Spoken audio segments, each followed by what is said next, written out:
Tomorrow's supposed to be 2 weeks to go until potentially the first and only presidential debate between Donald Trump and Kamala Harris. And now it looks like the whole thing may not end up happening. New reporting here this morning from Politico. This dropped just here a little bit ago. It says the secret about the Trump-Harris debate. And the article goes on the note that the two camps are at an impasse over the rules ahead of the September 10th ABC debate. The holdup is whether or not the candidates' microphones will be muted when it isn't their turn to speak. Now, remember, the muted microphones were something that Joe Biden demanded and put out there before Joe Biden agreed to debate Donald Trump.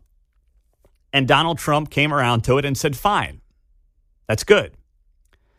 Now, remember, over the last few weeks, Donald Trump was kind of on the fence as to whether or not he wanted to go forward with these debates. And his attitude was, hey, I agreed to debate Joe Biden. I didn't agree to debate Kamala Harris. And I thought that was a bad job by Trump. I thought that Trump should have gotten on that debate stage with Kamala Harris anywhere, anytime, any place, as often as he possibly could. Because she is the definition of an empty suit. And you don't have to take my word for it. She clearly believes she's an empty suit, because if she didn't believe she was an empty suit, she would do things like, interviews and press conferences and show the American people that, like, she's a real person who has real ideas, but she chooses not to do that because she knows that she will bomb in those settings. So now the debate is over muting microphones because the Harris campaign suddenly does not want the microphones to be muted. Why? You know why, and I know why. They want to bait Donald Trump into talking over Kamala Harris to look like the big, mean bully man. Because once again, they're not going to win any debate based on policy. They are not going to win any debate based on substance. It is all going to be smoke and mirrors.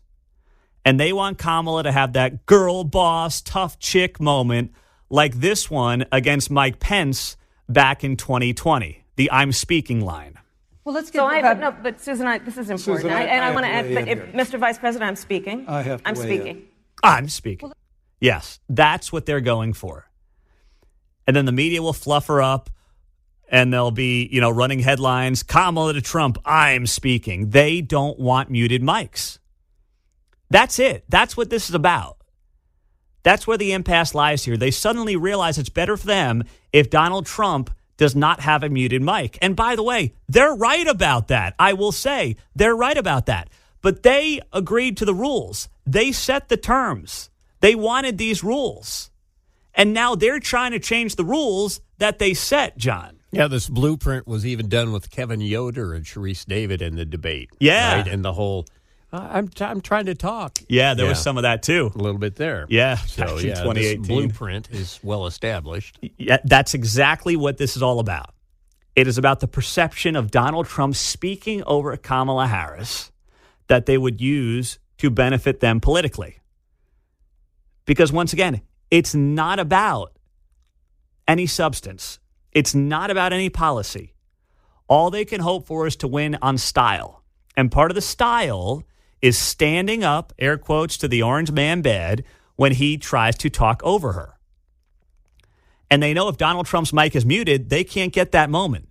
And to Trump's credit, he knew back on June 27th, his mic was going to be muted. He knew it. So what did he do? How did he handle it? Well, he handled it pretty damn well. Joe blew himself up. And that's why, if I'm Donald Trump, if this debate goes on, 2 weeks from tomorrow, and she has still not done an interview, here's what I do. This is very simple. The very first question gets asked. It's economy, border inflation, whatever it is. Trump says, honestly, if it's John Carl or whoever with ABC News, honestly, this is now my third time running. Nobody has been more transparent with media, with press, with their stances than me. I've done more debates than anybody in modern American history going back to 2016. You don't need to hear from me anymore. You need to hear from her. She owes it to you, the American voter, to tell you what she thinks about these incredibly important issues that are impacting American families every day. And she owes it to you to explain how she's going to fix them. And by the way, why she hasn't fixed them as the incumbent vice president. So I am going to give my time to you, Madame Vice President. Do it with all the respect in the world. I'm going to give my time to you, Madame Vice President. You have got the next 75 seconds. Please take my time. People know me. They know everything about me. They know how they feel about me. I'm going to give my time to you so you can give your vision for this country on issue fill in the blank. That's what I would do if I was Trump. And if ABC forces you into an answer, you give them a 10 to 15 second answer and you say the rest of the time is hers. She owes it to the American people to provide a vision for this country beyond abort all the babies and orange man bad. Now, it would take a lot of, from Donald Trump's perspective, he would really need to be hyper-focused to keep this game plan intact. And I'm not quite sure he could do it. Not going to lie, I'm not quite sure he could do it. But if he stays disciplined, then this is the way for him coming up on September 10th, especially if she has still not done any interviews or any press conferences by then, which is highly likely. I mean, it's 2 weeks away, and one of her own campaign guys, Mitch Landrieu, said on MSNBC this week, and it's not looking good. We also have reporting that notes soon the vice president and Governor Walz will sit for a joint interview. Is that joint interview happening this week on that bus tour in Georgia? You know, I don't know the answer to that question. I have no reason to believe that at some point that it will not. You will see both of these people who have been very energetic doing great stuff together, and they're doing it separately. But, you know, they have been crisscrossing the country talking to voters directly, and at some point in time, I don't know if it's going to be this week or not, but I'm sure it's going to happen. Oh, yeah, I'm sure it's going to happen. Yeah, at some point. I mean, it might be like November 4th. The election's on November 5th, but, you know, trust me, you guys don't worry about it. You'll be the first to know there at MSDNC. I was pleased to find out that they're very energetic working together and separately. So I'm glad he put that in. Got to have the caveats, right? Yeah, right. So the people that spent weeks whining about Donald Trump wanting to renegotiate the ABC debate, then he turns around and he sticks to the original agreement. But now the Harris campaign wants to unilaterally change the rules. So she's doing all this, one, to get Trump on an open mic so he steps on the rake and hits himself in the face because they know he was too disciplined back in June. And they're also trying to bait Trump into not coming. She does not want a debate. There is no doubt in my mind Kamala Harris wants no part of this debate because they saw a disciplined Trump. And the last time Trump was disciplined, he knocked her boss off the stage and knocked him out of the race. And they've got a great thing going right now. They're not accountable for anybody. They're not accountable for any policy ideas. The media is not really giving them a hard time about not doing any sit-down interviews or press conferences. And the polls are trending in their favor. So why give any substance to the American people if the American people are actually willing to go along with this charade?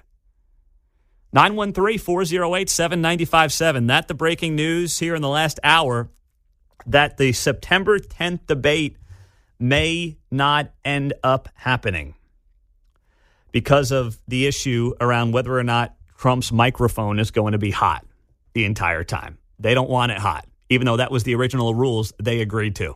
913-408-7957. Meantime, the most important thing happening in the Kansas City area today will impact not just the entire county potentially, but the entire region. We'll get it to you coming up on 95.7 FM KCMO. All right, before I get to the most important thing happening in the Kansas City area today, I just saw this and oh my gosh, this is real. Okay, it's not AI, it's not fake. I've just confirmed it. So Tim Walz, Kamala Harris's VP pick, has two tweets up from 2022. One comes on June 15th. The other one comes on October 19th of the same year. And it's the first one's a picture of Tim Walz, and I just posted this on X at Pete Mundo. It's Tim Walz with a black lab, and it says, sending a special birthday shout out to our favorite pup, Scout. Then October 19th, Couldn't think of a better way to spend a beautiful fall day than at the dog park. I know Scout enjoyed it. Here's the problem. It's two different dogs. One is a black lab. The other's like a brown and white mutt.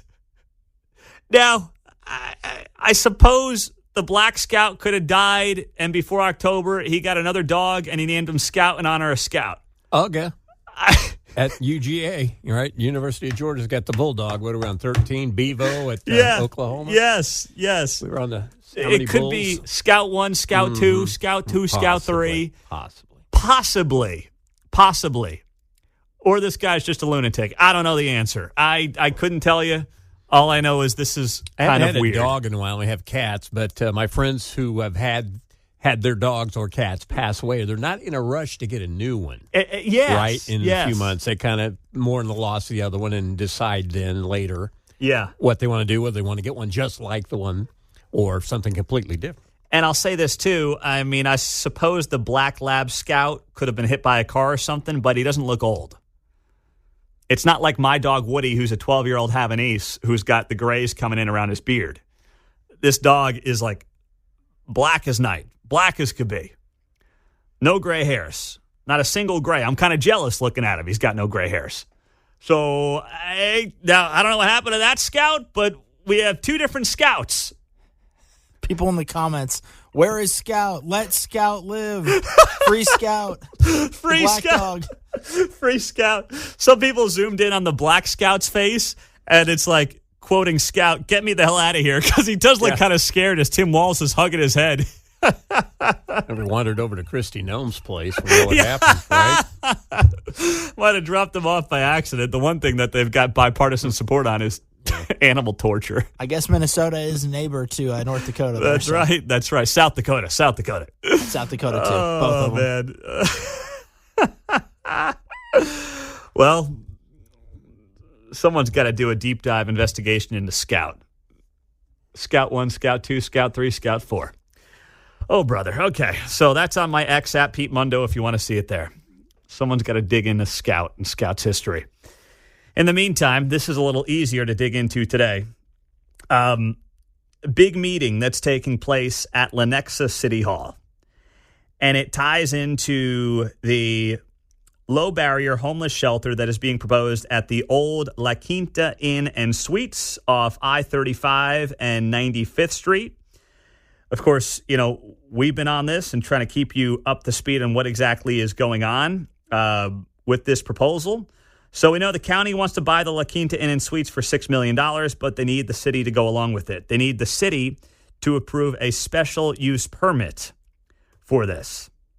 And today, the Lenexa City Council is going to be meeting at 7 o'clock tonight. The public is encouraged to attend. And the meeting will be the Lenexa, not the city council, but the planning commission voting on whether or not to move forward with the special use permit. And this comes about a week after the planning commission staff has basically said, we do not approve or we do not suggest that you go ahead with the special use permit for the low barrier homeless shelter. But that being said, the planning commission, which has never acted outside of staff recommendations, could do that. If you think that the fact that the staff recommended against the special use permit means the planning commission won't do it, that's not necessarily true. That's why it's important, especially if you're a Lenexa resident, to show up tonight and show your support against this special use permit. And don't be afraid of people saying you're anti-homeless.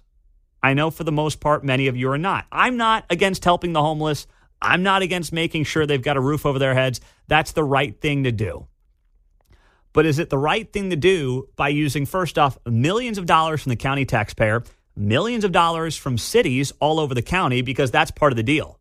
Part of the deal is the county would fund about $6 to $10 million when all is said and done.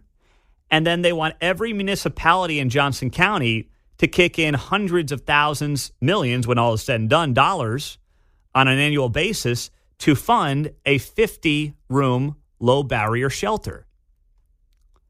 right off I-35 and 95th Street, right near Costco. What does that do for businesses around there? What does that do for schools around there, for neighborhoods around there? And you're giving it to an organization that, frankly, insists it needs your money to operate. Meantime, you have outstanding homeless shelters like City Union Mission in Kansas City, Missouri, that is celebrating 100 years this year, that is Christian-based and does it without a dime from the public, and does it effectively for 100 years without a dime from the public. They've got their short-term shelters, and they're friends of ours here at KCMO. They've got, obviously, their long-term facilities where they help individuals literally start anew, start fresh, get back into civilized society, get IDs, get jobs, get teeth, literally get teeth. They'll help you with that. That's what they do. This has all the makings of a drug den for drug mules coming up and down I-35 that the taxpayer is going to be funding. That's what this smells and looks like to me from afar. So it's not about helping homeless or not helping homeless. It's how do you do it and who do you trust to do it? And once you've got the government getting involved in this kind of a stuff, it oftentimes always ends up being done in a way that is not the most efficient financially and does not really get to the core issues and help the people it needs to help.